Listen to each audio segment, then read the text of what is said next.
Đầu tiên thì muốn gửi lời xin lỗi đến gia đình, những người đã ủng hộ mình và đã an ủi mình suốt những ngày hôm vừa qua. Chuyện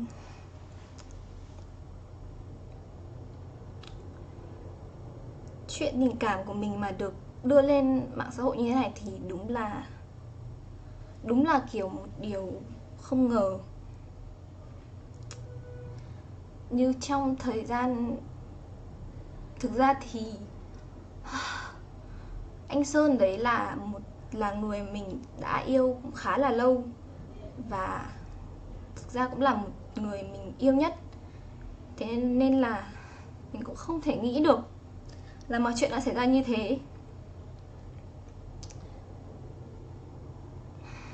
Thật ra là mình cũng rất cảm thấy có lỗi, bởi vì lúc đấy đã không xử lý được dứt khoát chuyện tình cảm này, nên là mới như thế. Bởi vì mình nghĩ là khi chia tay một người rồi thì chia tay chấm dứt là xong, kiểu. Nhưng mà thật sự là suốt nửa năm qua mình đã phải chịu đựng một cái thứ gọi là bị chính người mình đã từng yêu nhất kiểu dọa dẫm rồi kiểu các thứ. Và mình lúc đấy là đã chia tay rồi, nhưng mà bởi vì mình không thể dứt khoát được, kiểu đối với người mình yêu ấy, dù không còn tình thì cũng còn nghĩa, mà cũng không thể nào mà kiểu quá dứt khoát được. Với cả thực ra lúc đấy là mình còn rất là trẻ, chưa trải qua được nhiều cái trong đời, lại còn là kiểu người mình đã yêu nhất, nên là cũng không không nỡ làm thế. Nhưng mà trong những cái thời gian mà chia tay rồi thì ngoại trừ bị dọa thì đúng là kiểu do mình đã quá không dứt khoát. Nhưng mà mọi người thử nghĩ xem, bây giờ đối với một người làm dâu trăm họ như mình, cái chuyện mà bị tung ảnh nóng với cả clip nóng lên thì kiểu nó sẽ bị như thế nào ấy. Với một người con gái bình thường bị như thế thôi mà thì đã bị khủng bố rồi, kiểu bị mọi người chỉ trích. Đối với một người làm cái công việc streamer như mình thì liệu rằng nó sẽ còn hơn như thế nào nữa.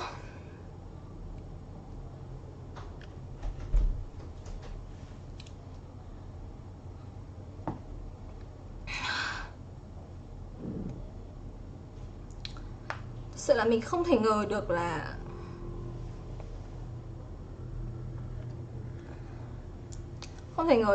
kiểu người mình yêu nhất đã lại đối xử như thế với mình. Kiểu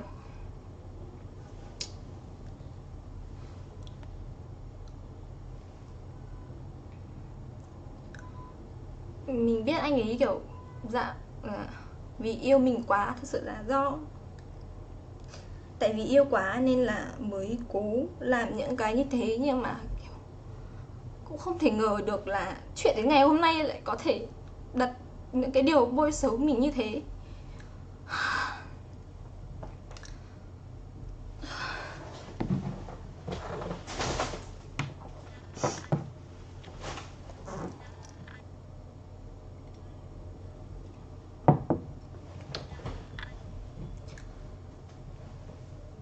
Mình mong là mọi người nếu mà đã xem được những thông tin trên mạng thì hãy là để ý một chút vì những thông tin đấy. Ví dụ như là làm sao mà kiểu có thể đặt điều cho mình là kiểu có thai 5 tháng, trong khi đấy tháng nào mình cũng vẫn livestream bình thường, vẫn đi ra ngoài làm việc, quay clip lên hình các thứ. Làm sao mà có thể giống như thế được, đúng không?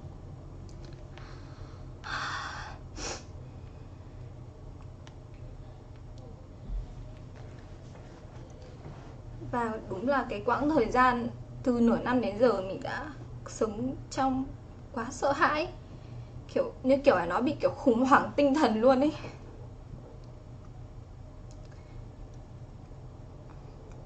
Mình biết là có rất là nhiều người đang vào đây để chửi mình, nhưng mà mình chỉ mong là mọi người hiểu, con người thì ai cũng từng có những sai lầm ấy. Mình không nói trong chuyện này mình hoàn toàn đúng, mình không thể nói thế được. Mình cũng có những lỗi sai đối với người yêu cũ, nhưng mà hoàn toàn thì nó không thể nào thật sự là quá ghê gớm như anh đấy viết được. Mình đọc mà mình còn cảm thấy sốc luôn.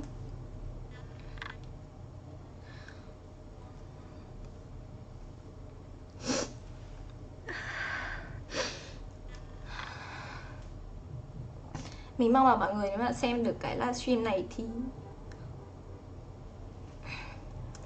có thể là kiểu cùng là con người với nhau ấy, thì đừng kiểu phải là chỉ trích mình quá. Tại vì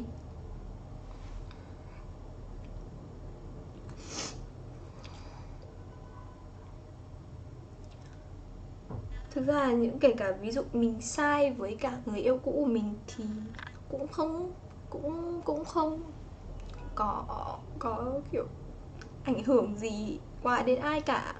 Nhưng mà mình không hiểu tại sao mọi người có thể đáng sợ với mình được như thế. Khủng bố tin nhắn, rồi những cái comment, rồi những lời chửi bới của những người mà họ cho là kiểu mình biết, cho là kiểu biết đấy là sự thật đấy.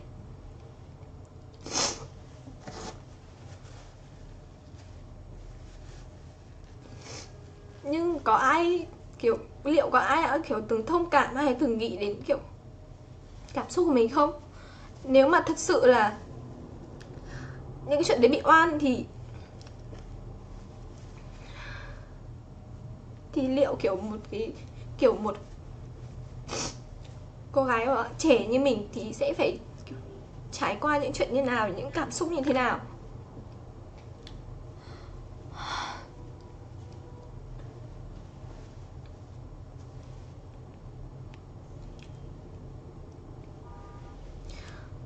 Như mọi người cũng biết là bởi vì quá sợ hãi, thật sự là nhiều lúc mình thậm chí còn không cả giữ được bình tĩnh, không thể nào được cả kiểm soát được cả những lời nói của mình. Nhưng mà thời gian quá dài kiểu khiến mình không thể chịu đựng được nữa, nên mới quyết định là chấm dứt hẳn, thậm chí là còn phải chuyển vào Sài Gòn sinh sống và làm việc để có thể là chấm dứt hẳn được chuyện này. Bởi vì không thể nào để bị dọa dẫm sợ hãi như thế cả đời được. Thật sự mình bị như thế mình cũng chưa bao giờ nghĩ đến chuyện là sẽ lên mạng bêu xấu hay là bóc phốt gì đấy về người yêu cũ của mình cả.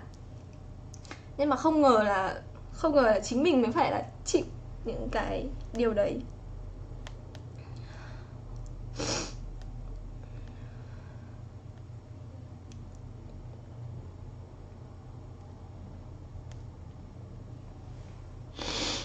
Hôm nay mình chỉ muốn nói là mình xin lỗi, muốn gửi lời xin lỗi đến cả người yêu cũ của mình. Bởi vì thực ra là trong chuyện đấy mình cũng có những cái sai. Gửi lời xin lỗi đến gia đình mình, bởi vì đã phải chạy theo lo cho mình như thế. Đặc biệt là bà.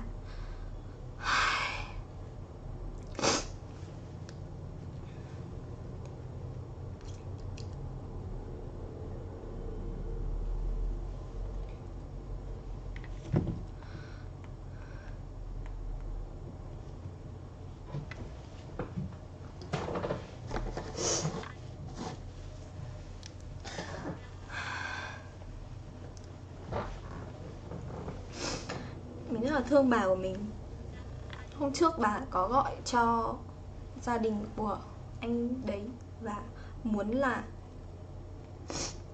mọi chuyện cùng giải quyết một cách êm đẹp, nhưng mà thật sự là không ngờ đến cả bà của mình cũng bị đối xử như thế. Kiểu mình không thể là tin được là kiểu anh ấy có thể kiểu quát bà mình như thế được, thậm chí lại còn tiếp tục ghi âm lại những cái bà mình nói. Thật sự bà mình chỉ muốn giúp mình đỡ đi được phần nào, nhưng mà cũng không thể ngờ được là mọi chuyện nó lại như thế.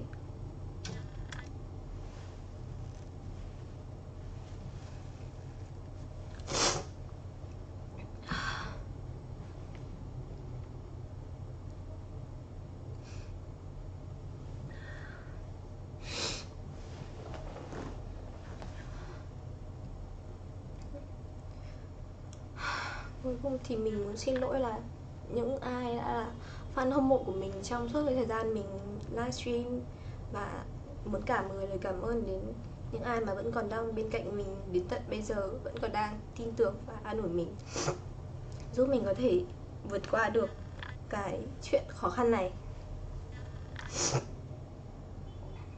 Và mong mọi người là có thể thông cảm được cho mình, bởi vì thực sự là trong chuyện tình yêu thì dù có như thế nào thì người con gái cũng vẫn là một người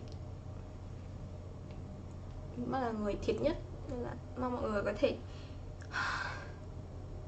rộng lượng mà bỏ qua cho những cái lỗi lầm cũ của mình, để mình có thể tiếp tục được mọi chuyện một cách bình thường.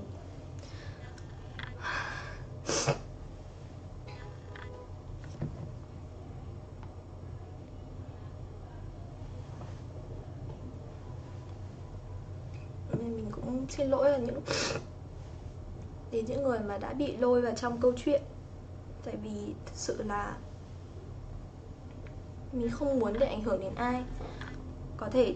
Nếu mà có thể được